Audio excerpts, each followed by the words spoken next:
Hi, and welcome to the Walking Thomas Guide. Today I'm going to talk about 10 reasons why you should start traveling today.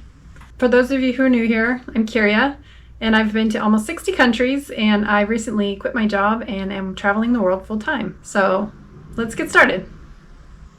The number one reason you should travel is to learn new things. I remember sitting around the dinner table with my parents when we were kids, and my dad would always make us tell him one thing we'd learned that day. Of course, when I was a kid, it was super annoying.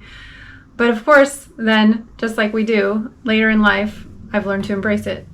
So I do like learning, and one of the things that kind of kept me going for my last job for a long time was learning new things every day. I worked in the financial markets, and just the markets changing every day made it a little bit more exciting than just doing the same thing over and over. Not to get me wrong, we definitely did the same thing a lot, but it had a little bit of a tweak each day, and so that kind of kept it exciting.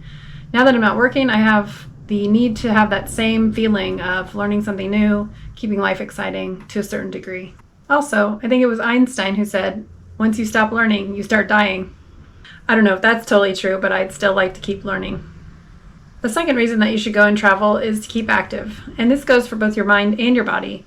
There's nothing better than exploring a new place, learning about the history and the culture, and coming home at the end of the day realizing that you learned a lot more on that day than you had in any history class or geography class that you had in school.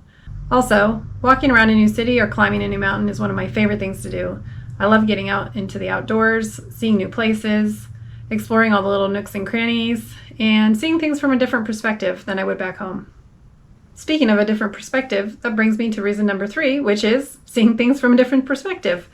So whether you're scuba diving and seeing things from under the sea, or you've climbed to the Everest Base Camp and you're seeing something that very few people get to see, or you're learning how to make yak milk in the mountains of Nepal, getting out of your own shoes and into someone else's, or even bringing your own shoes to a different place is really enlightening.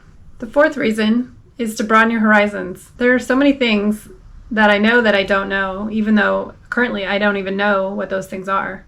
So with every new place you go, you learn about all the things that you never even knew were out there. I remember the first time I tried a rambutan. I'll put a picture somewhere over my face or on the screen, but it is a weird looking fruit, and it is not something that I would have picked up off the ground or from a tree and thought, oh, this is probably delicious inside. But now it's one of my favorite things. So things like that you just don't even have in your own country or in your own neighborhood really are fun to experience and might be your new favorite thing. The fifth reason to travel is to discover your own strengths. It's very easy to get a little bit caught in a rut and do things at home that are easy because they're used to doing them. When you travel, you do have some difficult situations and some uncomfortable situations, but you have to figure out what to do and how to get through to the other side, and it really makes you stronger. So whether it's the language or finding really good hole-in-the-wall restaurants or being good with directions, you might not know that you're good at these things until you try them. And so traveling often kind of fast-tracks some of those things that you wouldn't otherwise try at home. Reason number 6, which is very similar to the broaden your horizons, is to try new things. Once again, there have been so many things that I never knew were out there and I ended up enjoying. For instance, have you ever tried chapulines, which are grasshoppers? They taste just like popcorn. I wouldn't have known that.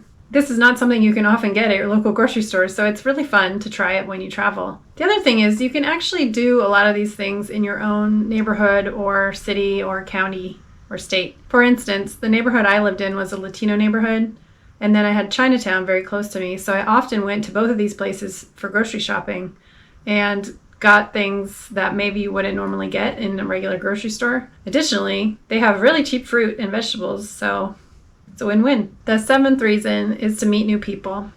Now, I know you can meet new people in your own country, but it is nice to meet people with different cultures who've experienced different things and to kind of see how they live. One of the things that really has surprised me over the years is how places that I would have thought were underdeveloped and people were poor, which is true, but I thought they would be less happy, and they're not. So some people can live a very modest lifestyle in fact, downright poor in some cases, yet they're still happy. And they still surround themselves with family and good food. And they have festivals and events. And it was very eye-opening for me, especially coming from a developed country, to see that there's all kinds of people in the world and these still are thankful for what they have in life and happy in the existence that they have. The other thing is that people are generous. These same people, ones who probably don't make as much in a year than the amount that I paid for my phone, are giving me things. I mean, I've been in bus stops in Egypt and India where people have given me food. In Albania, the people didn't speak English, but they were giving me mandarins on the bus. It doesn't really matter where you're from or what languages you speak. People are kind. And sometimes you have this fear of going to a place because of what you've read on the news. And I think that going to the actual place and experiencing the people firsthand is priceless. The 8th reason to travel, it sounds kind of an obvious one, but it's to see beautiful places. There are so many beautiful things, and there's nothing better than watching the sunset on Easter Island or swimming in the very clear blue waters in the Philippines, or seeing the blue color of the glaciers in Argentina and New Zealand. You just have to go and stare at it sometimes. You can look at it on the internet or television and you can appreciate it, but there's just something so impressive and majestic for going and seeing it for yourself. The 9th reason kind of goes hand in hand with the finding your own strengths, but it's to get out of your comfort zone. By getting out of your comfort zone, you often realize that you're stronger than you thought you were.